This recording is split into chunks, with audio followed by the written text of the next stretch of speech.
ఉభయ గోదావరి జిల్లాలపై జనసేన అధినేత పవన్ కళ్యాణ్ పట్టు బిగించబోతున్నారా అంటే అవుననే సమాధానమే వినవస్తుంది.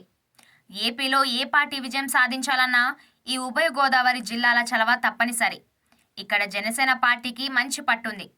ఈ విషయాన్ని గ్రహించిన వైసీపీ కాపు ఉద్యమ నేత ముద్రగడ పద్మనాభాన్ని తమ పార్టీలోకి లాగేసి కాపులను తమ వైపు తిప్పుకోవాలని ప్లాన్ చేస్తోంది. ఈ విషయాన్ని గ్రహించిన పవన్ ఇటీవల 3 రోజుల పాటు కాకినాడలో మకం వేసి తమ పార్టీ నాయకులు కేడర్తో చర్చలు నిర్వహించారు. టీడీపీతో సమన్వయం చేసుకుంటూ వెళ్లేలా కేడర్కు దిశానిర్దేశం చేశారు.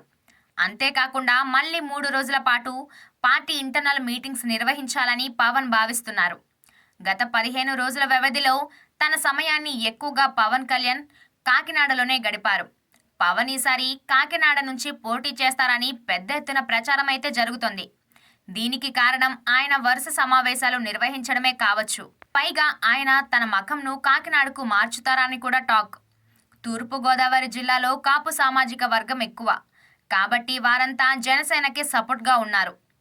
ముద్రగడతో పాటు కొంతమంది కాపు సామాజిక వర్గ నేతలను లాగేయాలని వైసీపీ చూస్తోంది.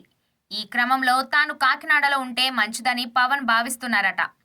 తాను కాకినాడ నుంచి పోటీ చేస్తే ఆ చుట్టుపక్కల ప్రాంతాలపై కూడా ప్రభావాన్ని చూపించి జనసేన నేతలను గెలిపించుకోవచ్చని పవన్ భావిస్తున్నారట. ఇప్పటికే కాకినాడలో తనకొక ఇల్లు చూడాలని నేతలకు పవన్ సూచించారట. పవన్ కాకినాడలో ఉంటే రాజకీయ సమీకరణాలన్నీ మారే అవకాశం ఉందని అంటున్నారు. పవన్ కళ్యాణ్ కాకినాడ నుంచి పోటీ చేస్తారా లేదా? ఈసారి కాకినాడపై పవన్ ప్రభావం ఎంత అనేది చూడాల్సి ఉంది.